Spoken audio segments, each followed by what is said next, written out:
is Lucy, and today I'm going to be doing my February wrap up. So I'm going to be talking about all the books that I started, DNF'd and finished in the month of February.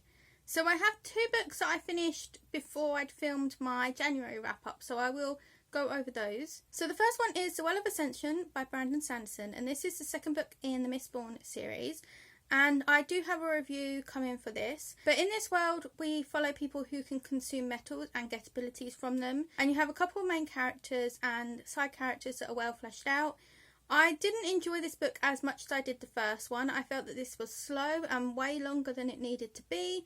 There were a lot of politics, but not much was happening until the end, where it did get better. I originally gave this 4 stars, but I would maybe give it a 3.75 because I just really didn't enjoy this as much as the first one. And looking back on it, I don't feel overly happy about the book, and I'm not massively excited about reading the next one, but I'm hoping that it will be better. I do tend to find that the second book in the series is never as good as the first, but I do have an instance later on where the second book was better than the first one in a series, so that was unexpected for me. But let me know if you've read this series and what you thought. Was The Well of Ascension not as good as Final Empire, but is The Hero of Ages better? Let me know. The next book is 3 Dark Crowns by Kendall Blake. And this follows 3 sisters who are shipped out to different places and have to learn different magic.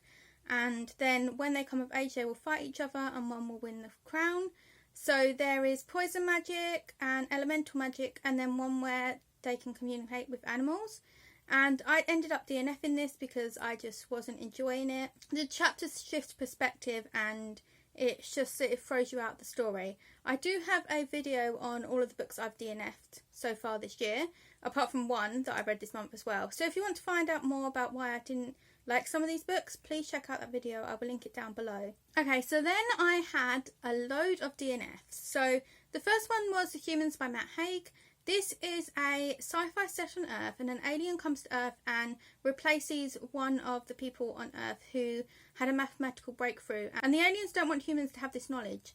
So he has to remove all traces of this knowledge and see who knows about it. And then along the way, he kind of gets attached to the person's family. So I was enjoying this at first. It was funny at first, but then it just wasn't as interesting. It was kind of boring, not much was happening. And I did look up the synopsis and I wasn't happy with the ending, so I ended up DNFing this one. So the next book is The Alchemist of Bloom by Elise Cover, and this is a book that I've been excited about for a long time. It was really hyped a few years ago, and it's set in a world where there are dragons and there are people that harvest their organs as well. But with this book, you're thrown straight into the action. The main character is an excellent fighter and she meets a dragon and she's going to harvest these organs, but then they come up with this deal.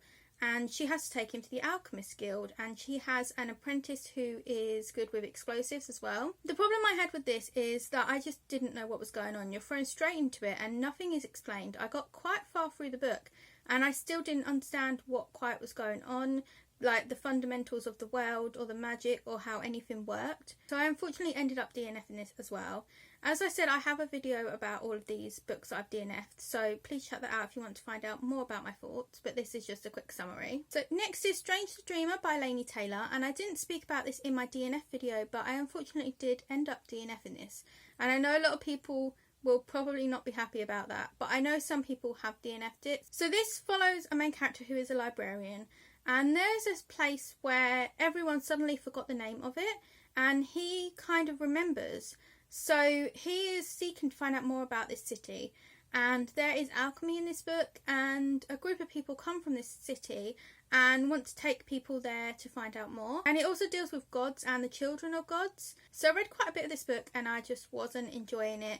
With the writing style, it was kind of boring. I just wasn't interested. I didn't feel attached to any of the characters, and the plot just didn't pull me in, and I just wasn't excited to read it.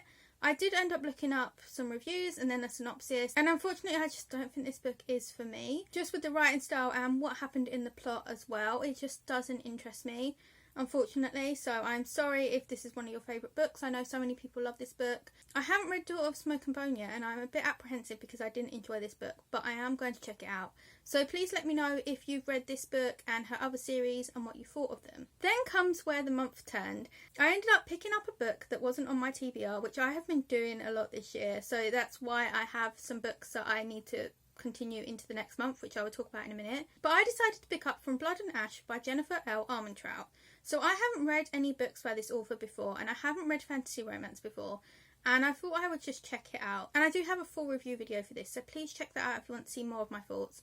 But I ended up really enjoying this book. So in this book you follow Penelope, who is the maiden, and she is seen as this pure figure. And there are people called the Ascended, and when she comes of age she is due to ascend as well. So we're not really told too much about what this process involves, but you can kind of work out who the Ascended are from reading about it. And the second and third children of the people are sent to work with the Ascended and for the gods. And right at the beginning of this book there is an encounter with a guard, and this kind of sets things in motion. So there is a romance in this, and Penelope begins to question whether she wants to be the maiden. And she has friends and a god who is like a father to her.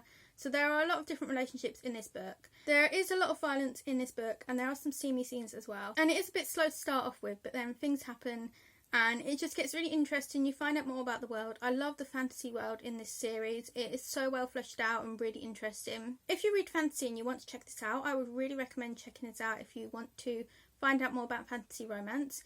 If you read romance, maybe check this book out as well. And if you read fantasy romance, I would recommend it because I know a lot of people that read fantasy romance have enjoyed this book. So I gave this book 4 out of 5 stars, mainly because the beginning was slow. But then I read the sequel, which is A Kingdom of Flesh and Fire. And I love this book even more than the first one. So in this one you continue the story, and I won't tell too much because of spoilers. But it was really great and I gave it 5 stars. I loved it so much. And I would really recommend that as well. I do have a review for this book as well, so if it's up before this video then I will link it down below. But please check out my channel if you want to see any reviews for different books, because I am doing reviews for some of the books that I'm reading. And just to quickly talk about the other books I did start this month. So I read Game of Thrones by George R.R. Martin. I'm just under halfway through this book. I am really enjoying it. It's a great fantasy. It's just a slow read. I kind of read a bit of it and then I don't feel like reading anymore. So that's why I haven't finished it yet, and also now I'm feeling like reading fantasy romance instead. But I am aiming to finish this sometime in the next couple months, so I'll probably pick up bits of it, I will see. I did also start A Sprinkle of Sorcery by Michelle Harrison, which is the second book in a series. I absolutely love The Pinch of Magic, the first book in the series, and I'm really excited to read this. I'm not very far into it yet. But in the first book you follow 3 sisters who find out they are cursed, and if they leave the island then they will die by sunset the next day, and they end up in this very situation. And there is a villain and there are just things going on, and it's really great. So I can't wait to read more of this book. I haven't got too far into it, but it definitely carries on the whimsical, magical feel of the first book. And there are a couple of other books that I'm carrying into March which I didn't read much of in February, so I will talk about that in my March TBR. So please let me know if you've read any of these books that I spoke about, and thank you so much for watching. Please feel free to like, comment and subscribe if you would like to, and I hope to see you in another video soon.